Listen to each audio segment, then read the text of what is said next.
गोवर्धननाथ की जय हो।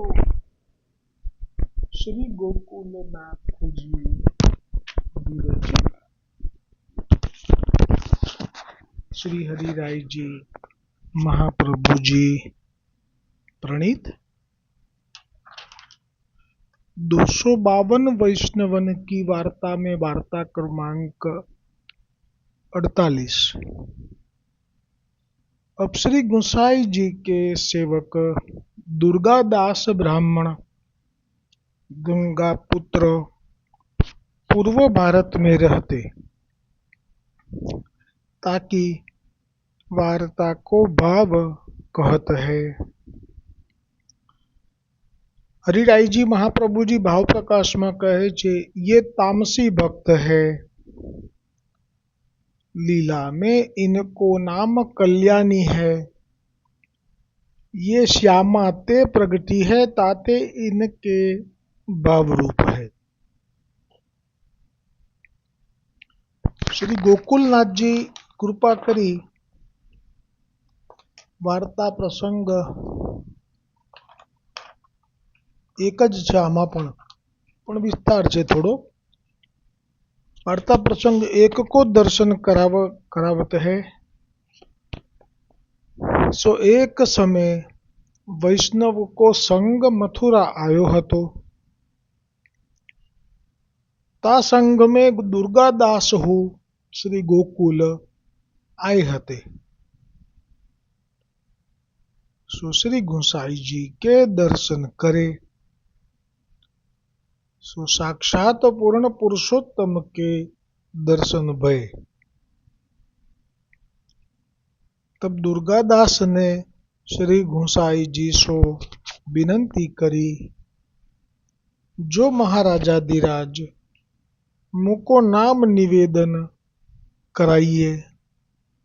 नाम એટલે અષ્ટાક્ષરનું દાન પણ કરો અને નિવેદન એટલે બ્રહ્મ સંબંધ મંત્રનું દાન કરો. એટલે આપણને એવો સંશય ના થવો જોઈએ કે હજી તો પ્રથમ વખત જ દર્શન થયા, તો આ બે વિનંતી કરવાની એમને બુદ્ધિ કેવી રીતે પ્રાપ્ત થઈ ગઈ, એવો સંશય એટલા માટે ન કરવો કે શ્રી ગુસાઈજીએ આપે સ્વયં આપે જ કૃપા કરી અને જે દર્શન અગોચર છે, બધા માટે નથી, એવા પૂર્ણ પુરુષોત્તમ રસો વૈસહ શ્રી કૃષ્ણના દર્શન જ્યારે કરાવ્યા, તે જ ક્ષણે આ જ્ઞાન પણ આપે અર્પિત કરી દીધું બુદ્ધિમાં. જેવી રીતે બ્રહ્માજીએ સૃષ્ટિ સર્જન કરવા માટે જ્યારે ઈચ્છા કરી, ત્યારે એ વેદનું જ્ઞાન જે છે એ બધું સ્વયં ભગવાન વિષ્ણુએ અંશ અવતાર પૂર્ણ પુરુષોત્તમના આ બ્રહ્માંડના જે પતિ છે એ ભગવાન વિષ્ણુએ સ્વયં કૃપા કરી અને સૃષ્ટિ વિષયક સર્જન માટેનું અને વેદનું સંપૂર્ણ જ્ઞાન સ્થાપી દીધું, રૂપી દીધું. એવી રીતે અહીંયા પણ સમજવું. तब दुर्गादास सो श्री गोसाई जी ने कहो, जो तुम जाई के श्री यमुना जी में स्नान करी आओ। तब दुर्गादास श्री यमुना जी में स्नान करी आए। तब श्री गोसाई जी ने दुर्गादास को नाम और निवेदन करवायो। तब दुर्गादास ने श्री गोसाई जी के आगे यथाशक्ति भेंट धरी और बहुत ही दीनता करी के कहो, जो महाराजाधिराज मैं दासानुदास हूं, मैं बड़ो ही अपराधी हूं। सो मो सारीखे पतित को आप ही अंगीकार कियो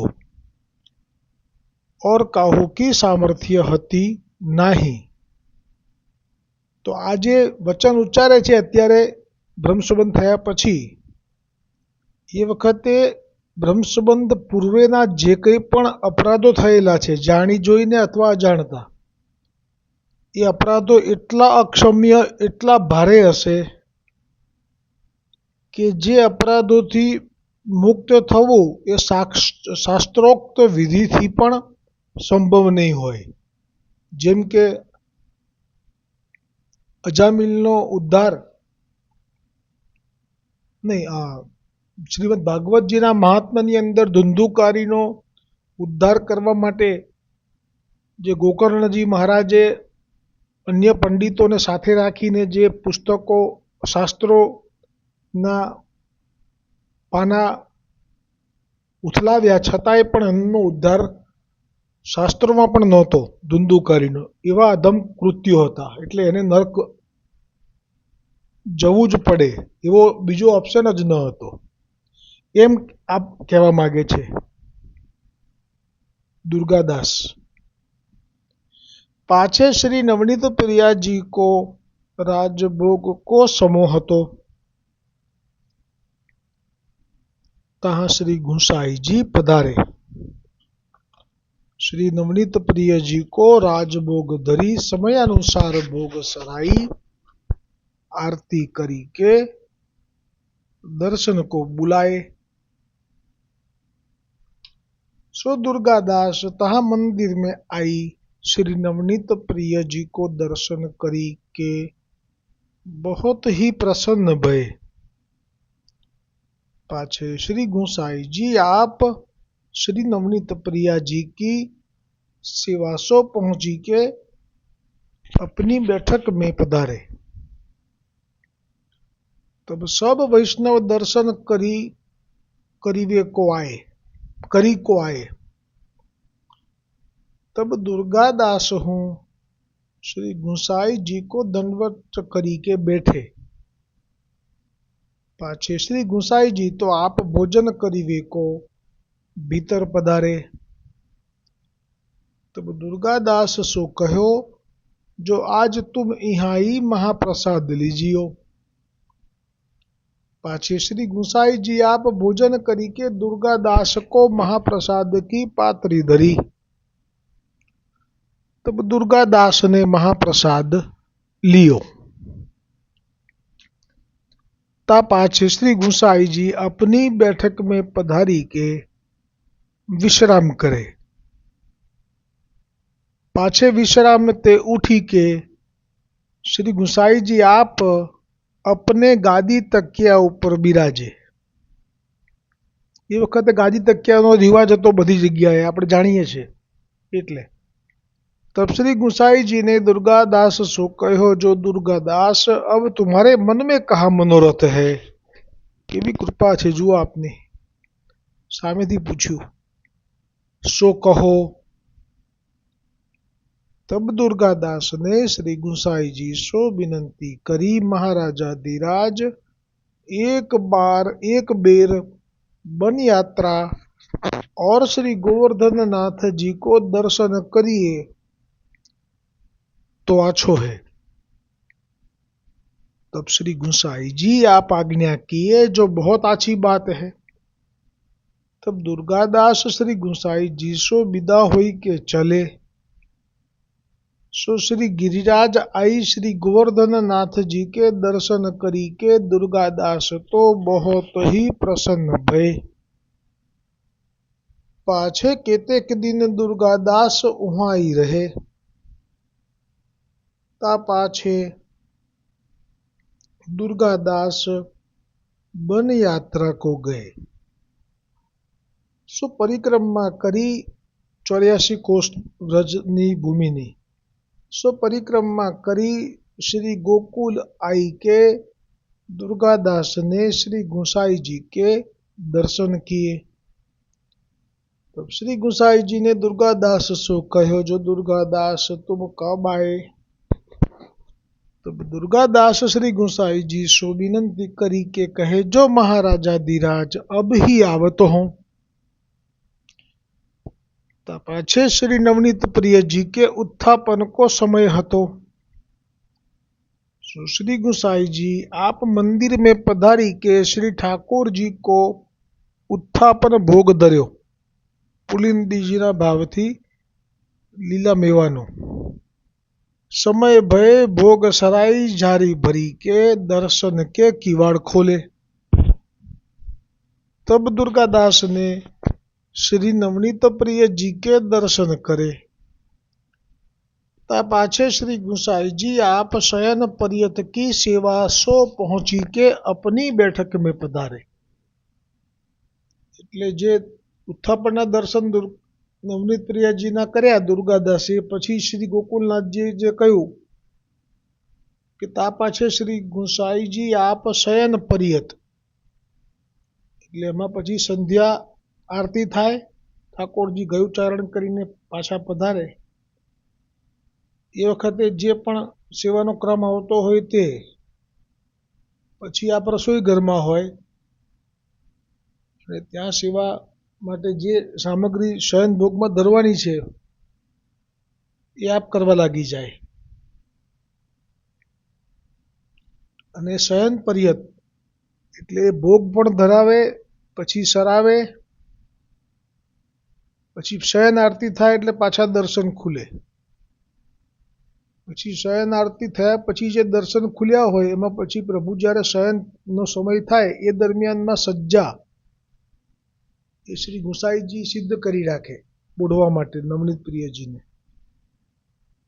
ને પછી તેરો આવે અને ઠાકોરજીને સજ્જા ઉપર પુઢાવતા પહેલા જે જારીજી અને બંટાજી ધરવામાં આવે અને હવે આપ ખૂબ મનવાર કરીને પુઢાવે, ખૂબ કાલાવાલા કરે, વહાલ કરે. અને એ રીતે નવનીત પ્રિયાજી તો બાલ સ્વરૂપ છે ને યશોદાજીના ભાવથી, એટલે એ ભાવથી ને પુઢાવે. પછી आप अपनी बैठक में पधारे तब दुर्गा दास हूँ श्री गुसाई जी पास आई के बैठे. पाछे दुर्गादास ने विनंती श्री गुसाई जी सो करी, जो महाराजाधिराज मुको सेवा करीवे की इच्छा है. तब श्री गुसाई जी दुर्गादास सो श्री नवनीत प्रिय जी के वस्त्र पधराई दिए. જોયું આમાં કંઈક રહસ્ય હશે, કારણ કે આમ તો સ્વરૂપ જ પધરાવે છે પણ અહીંયા વસ્ત્ર પધરાવ્યું છે ઠાકોરજીનું, નવનીત પ્રિયજીનું જ વસ્ત્રજી છે. એમ તો એક જ સ્વરૂપ કહેવાય બંને, પણ જે સ્વરૂપ પંચ ધાતુનું પધરાવે છે એ નથી પધરાયું. એનું કારણ આવશે કદાચ. પાછે દુર્ગાદાસ શ્રી ગુસાઈજી સો કહે, જો મહારાજાધિરાજ આજ્ઞા હોય તો मैं अपने देश को जाऊं.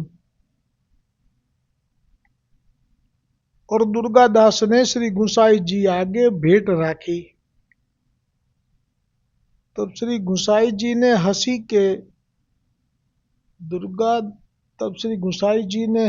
के दुर्गादास सो कहो.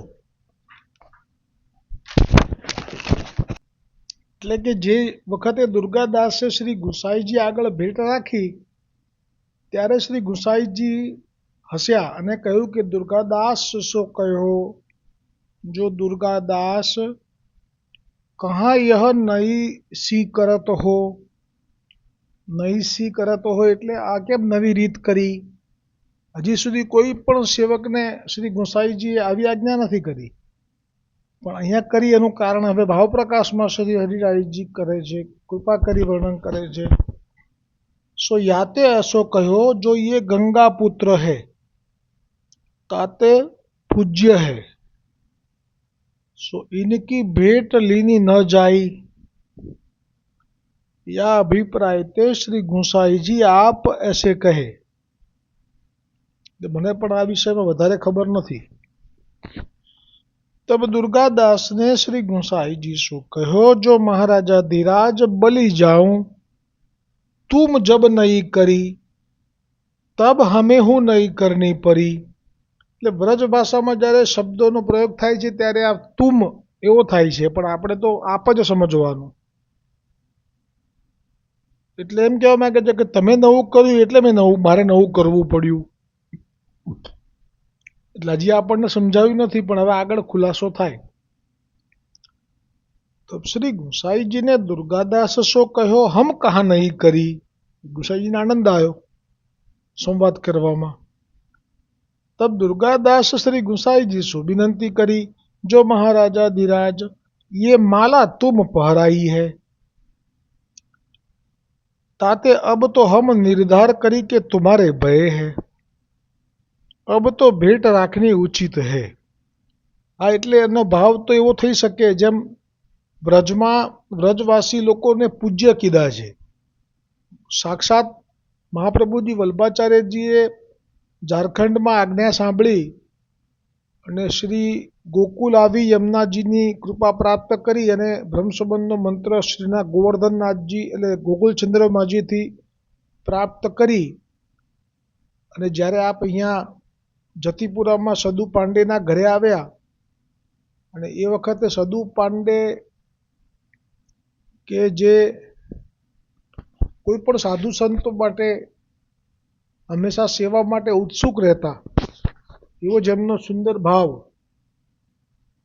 અને એ જ્યારે મહાપ્રભુજી વલ્ભાચાર્યજીને વિનંતી કરે કે આપ એમ કે અહીંયા જે કહો એ આપું, એ સમયમાં કંઈ તૈયાર કંઈ નતા લેતા, બધું સ્વયં પાકી હતા, અને આપ તો વલ્લભ જ છે એટલે એવી જ રીતે કીધું કે અમે તમને સીધું સામાન ઘી ગોળ જે કોઈ બધું ધરીએ। તો એ ધર્મ જ છે, સાધુ સંતોને આવી રીતે કોઈ કહે તો જરૂર એ લે અને પછી એનું કલ્યાણ થાય એમાં। આ તો આપણા માર્ગની રીતિ છે। એમાં તો ઉદ્ધાર થયો હતો અજામિલના છેલ્લા સમયે જે આવેલા હતા બધા સાધુ સંતો જ હતા, અને એ જે ગામમાં આવ્યા કાન્યકુજ નગરની, પણ જે ગામમાં આવ્યા એ ગામમાં લોકોએ જ કહ્યું કે તમારે આ, એટલે પૂછ્યું ગામમાં કે કોણ એવું છે અમને સાધુ સંતોને જે આવકારી શકે અને જેને અમારા માટે પ્રેમ હોય તો અમે એમને ત્યાં જઈએ અને એમનું સીધું માગીએ અને અમે પછી ભોગ ધરીએ અમારી સાથે ઠાકોરજી લઈને અમે નીકળ્યા છીએ।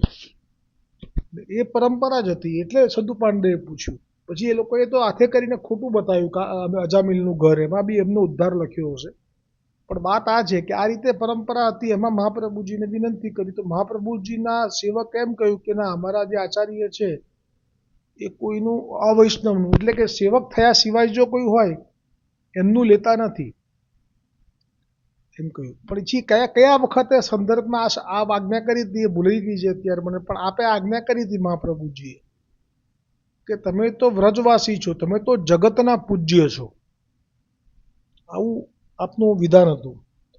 તો વ્રજવાસી જેમ જગતના પૂજ્ય છે એવી રીતે ગંગાપુત્ર એ પણ એ જ પ્રમાણે હોવા જોઈએ।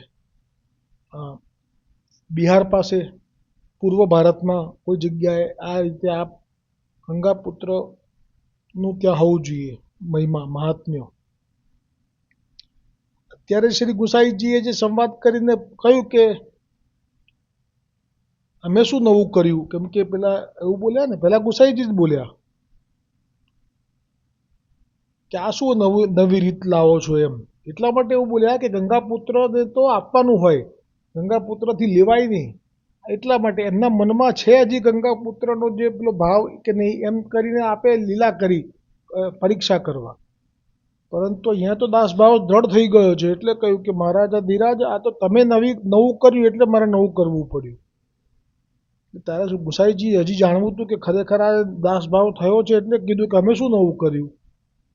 ત્યારે દુર્ગાદાસે કહ્યું, શ્રી ગુસાઈજીને વિનંતી કરી, જો મહારાજા ધીરાજ ये माला तुम पहराई है, ताते अब तो हम निर्धार करी के तुम्हारे भय है, अब तो भेंट રાખની उचित है, और पहिले तो न રાખते तो सत्य છે ને। ગંગાપુત્ર કોઈને ભેટ આપે તો કોઈ લે જ નહીં, એમને લેવાય જ નહીં, એમને અપાય। સો પહેલે તો ન રાખતે તો સત્ય, એટલે કે જો તમે બ્રહ્મસંબંધ ના થયો હોત હું તમને આપત આ ભેટ અને તમે ના રાખત તો એ તમે બરાબર જ છો, એ સાચું જ કર્યું છે, એ સાચું જ કર્યું હોત, પણ અબ તો રાખી ચાહીએ। તો પાછે શ્રી ગુસાઈજીને ભેટ રાખી। पाछे दुर्गादास श्री गुसाई जी सो बहुत प्रणयति करी आज्ञा ले अपने देश गाम में आए। सो दुर्गादास भले वैष्णव भय, जिनके संगते बहुत वैष्णव भय, और श्री ठाकुर जी की सेवा बालक की न्याय करण लागे, सो श्री ठाकुर जी दुर्गादास को सानुभाव जतावन लागे। बालक की न्यायी जो चाहे सो मांगी लेते और बाल लीला को अनुभव करावते। ता पाछे कितेक दिन दुर्गादास वहां रहे। पाछे दुर्गादास की देह छूटी। तब सब वैष्णव मिली के संस्कार दुर्गादास को कियो। सुबह दुर्गादास श्री गुसाई जी के ऐसे कृपा पात्र भगवदीय भय। ताते दिन की वार्ता कहाँ ताई कहिए। હવે આવતીકાલે વાર્તા ક્રમાંક 49 આવશે।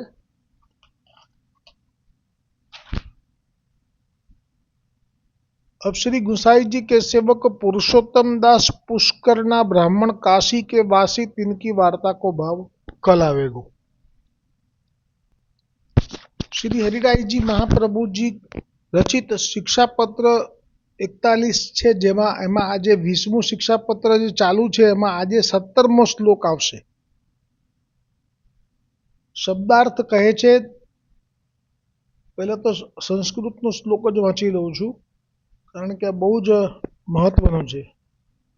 તત્ર ભ્રાંતાઃ પરમ મૂઢા સત્સંગ ખલુ બાધક સતઃ સત્સંગ સહિત સ્થિત સર્વત્ર સર્વદા। શબ્દાર્થ કરતા શ્રી ગોપેશ્વરજી કહે છે, તેમાં જે ભ્રાંત પુષ્ટિ માર્ગમાં જે ભ્રાંત છે, ભ્રાંત એટલે ભ્રમિત થયેલો, તે પરમ મૂઢ છે, તેઓનો સંગ નિશ્ચય બાધક છે। તેથી સત્સંગ સહિત સર્વ સ્થળે નિરંતર સ્થિતિ કરવી। એટલે ગઈકાલે જે સત્સંગનો મહિમા હતો, જેમાં શ્રી ગોપેશ્વરજીએ પ્રભુએ 2 ભાગવતજીના શ્લોક પણ ટાંકેલા હતા, એનું થોડું સ્મરણ કરી લઈએ તો સમજાશે કે શા માટે સત્સંગ આટલો બધો મહત્વનો કીધો આપે।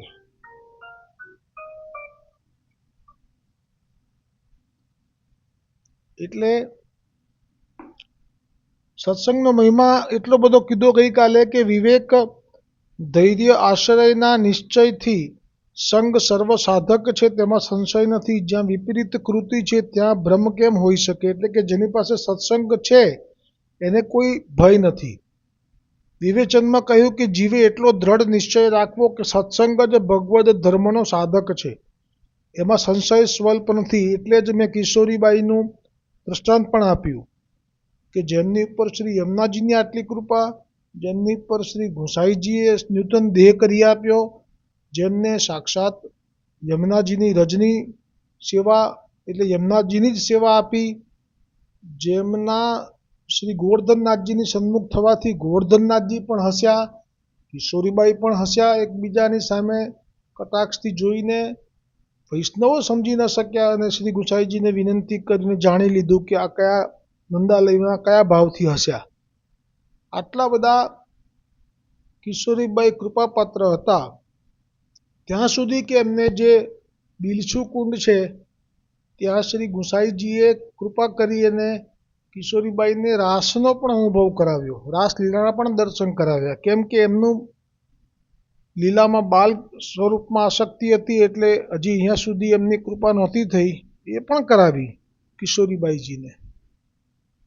પરંતુ છેલ્લે આજ્ઞા કરી કે સત્સંગ ન છોડતા, સત્સંગ ભગવદીયનો સંગ ન છોડતા।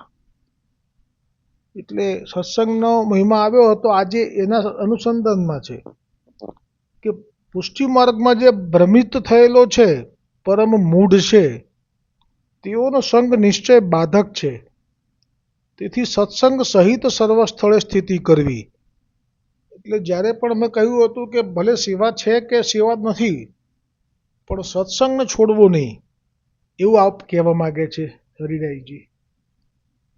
વિવેચનમાં કહે છે, જે જીવ ભ્રમિત છે, આ પુષ્ટિ માર્ગમાં વિશ્વાસ રહિત છે, તે મહામૂઢ અજ્ઞાની છે, તેમાં પણ ખલ દૃષ્ટનો સંગ મહાબાધક છે, ખલનો સંગ।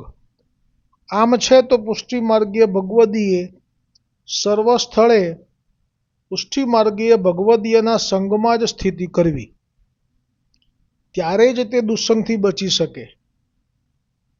એટલે આપણને એવું થાય કે ભગવદીયનો સંગ જો પ્રાપ્ત નથી કે સુલભ નથી ભૂતલ ઉપર, તો આપણે અત્યારે જે કરી રહ્યા છીએ 252 વૈષ્ણવોમાં એ પણ ભગવદીયનો સંગ છે.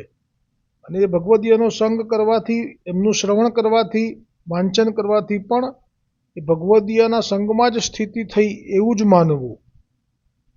પણ જો હવે આ પાછું નિવેદન જે આપણે રોજ લઈએ છીએ બ્રહ્મસંબંધનું, એમાં આજ્ઞા અત્યાર સુધી તો મને એમ જ હતું કે શ્રી હરિરાયજીએ કરી છે કે વારંવાર નિવેદનનું અનુસંધાન કરવું.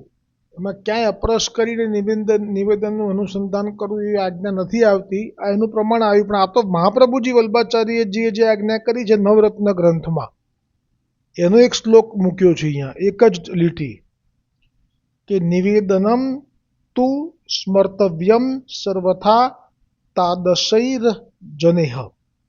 અર્થ કયો? નિશ્ચય તાદશી વૈષ્ણવજનના સંગમાં નિવેદનનું, એટલે આ બ્રહ્મ સંબંધ મંત્રનું સ્મરણ કરવું જ. આ પ્રકારે સત્સંગ સર્વદા ભાવની વૃદ્ધિ કરે છે. તેથી ભગવદીઓએ તે અવશ્ય કરવું. બસ, એટલે ભગવદીઓએ અવશ્ય શું કરવું? સત્સંગ અવશ્ય કરવો એમ કહ્યું. અને એની પહેલાં કહ્યું કે નિવેદનનું સ્મરણ તાદશી વૈષ્ણવના સંગમાં કરવું.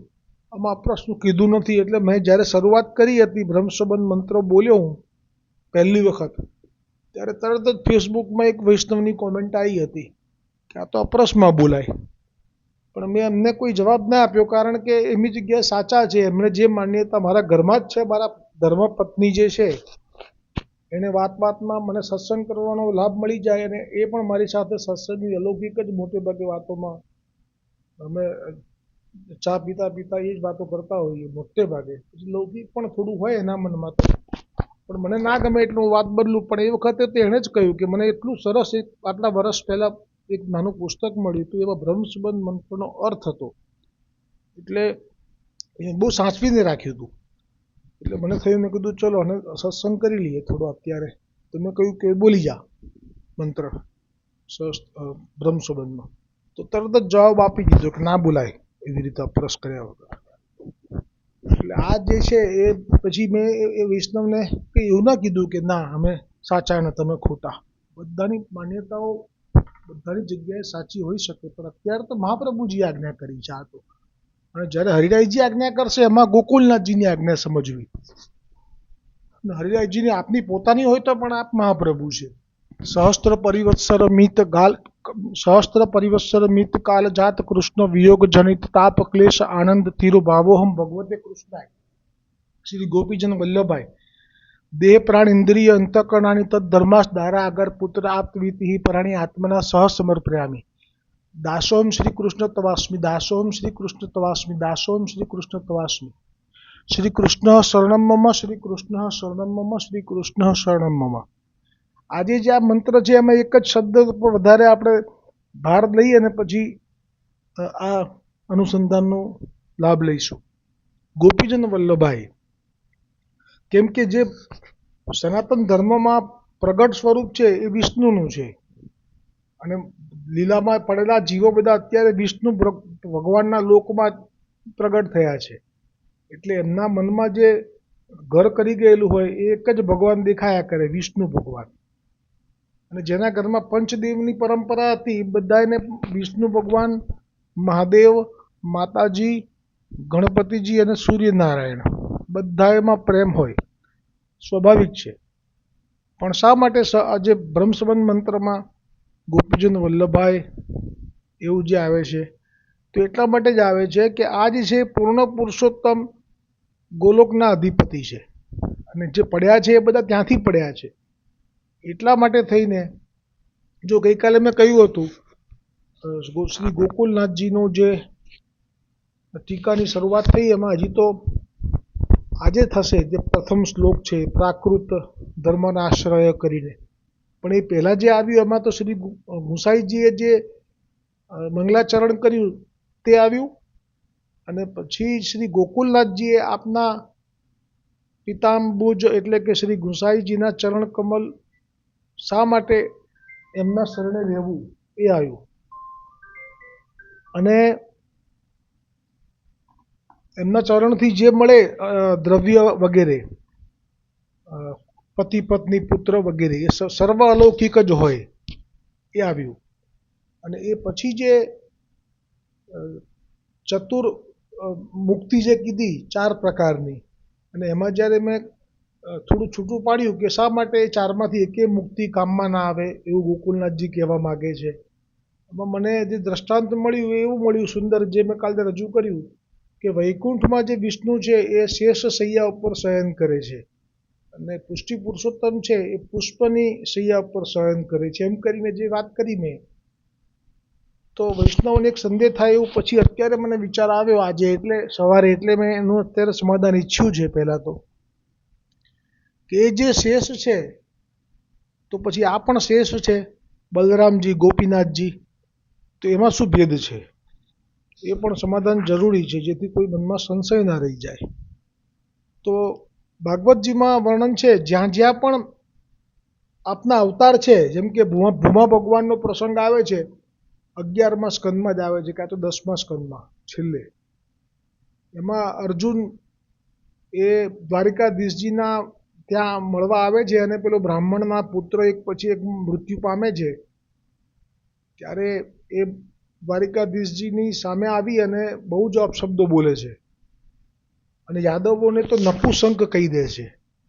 પણ બ્રાહ્મણને તો કોણ મારી શકે? આ તો ઠાકોરજીની સામે તો બ્રાહ્મણને કે એની ગેરહાજરીમાં ના મારી શકાય.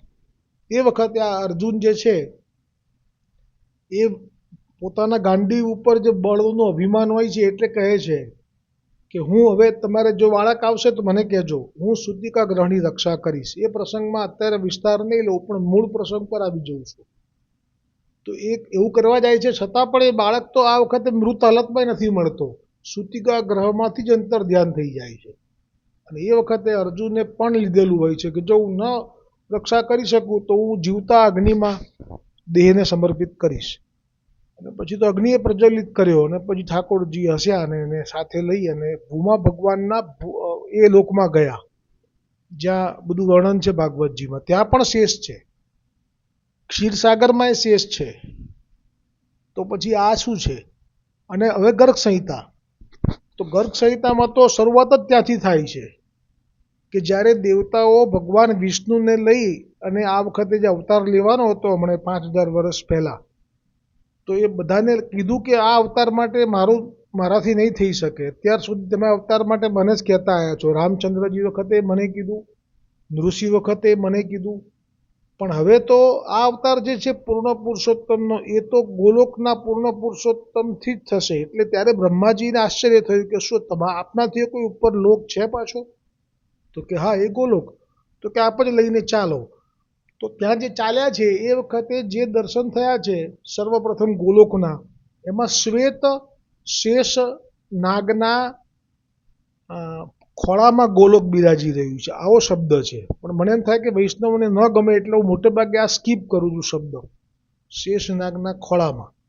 કેમ કે જેમ ત્યાં શેષ શૈયા ઉપર ઠાકોરજી પોતે પહોળે છે, એ પણ જો આપણને સાંભળવું કે જોવું કે ત્યાં જવું કે પાસે જવું ગમે કોઈને, આપણે શાંતિથી વિચારીએ તો ઘણું સમજાય એવું છે. આ દૂર રાખવાની વિધિ જ કહેવાય ને એક જાતની, કે દૂરથી દર્શન કરો, જે જોઈતું એ માગી લો, પણ બહુ પાસે ના આવતા. આવું હોય તો આવો, લો આ જોઈ લો, ઉપર 100 ફણા છે ને બધાની જીભ લપકારા મારે છે, કોની ઈચ્છા થાય? એટલે મેં આ ક્યારેય નથી કહ્યું કે ગર્ગ સંહિતામાં તો આવું જ વર્ણન છે કે સફેદ શેષ એમના ખોળામાં ગોલોક આખું સમાયેલું છે. પણ એને મને યોગ્ય નથી લાગતું, એટલા માટે પછી એનો ભાવ આવો કરું છું કે એ લપેટાયેલા છે ગોલોકને. પણ ભાવ સુંદર છે એમનો, ગોલોકની રક્ષા કરવાનો. ઠાકોરજીની ગોપીજનો જ્યાં હોય એમને શ્રમ ના પડે, એ રક્ષાનો ભાવ છે. એટલે આજે નિવેદનમાં આપણે જે લીધું ગોપીજન વલ્લભાઈ, એ જે શબ્દ છે ઠાકોરજી ગોવર્ધનનાથજીએ બ્રહ્મસંબંધમાં આપે રાખેલો છે, એનું મૂળ કારણ જ આ છે કે જે લોકમાં આપણે જન્મ લીધો છે એટલે આપણને એમના પ્રત્યેનું માન અને રિસ્પેક્ટ હોય એ ભૂસવું જ પડશે. અને જો નહીં ભૂસો તો પછી વૈકુંઠમાં જવાથી ત્યાં તો લક્ષ્મીજી જ સેવા કરી શકે છે, બીજા કોઈની તાકાત છે જ નહીં. તો હવે આપ નક્કી કરી લેજો. દ્રઢ ઇન ચરણ केरो भरोसो रडई न चरणन केरो श्रीवल्लभ नख चंद्र छटा बिना सब जग माजू अंधेरो भरोसो दृढ़ई न चरणन केरो साधन और नहीं कली में जासो होय निबेरो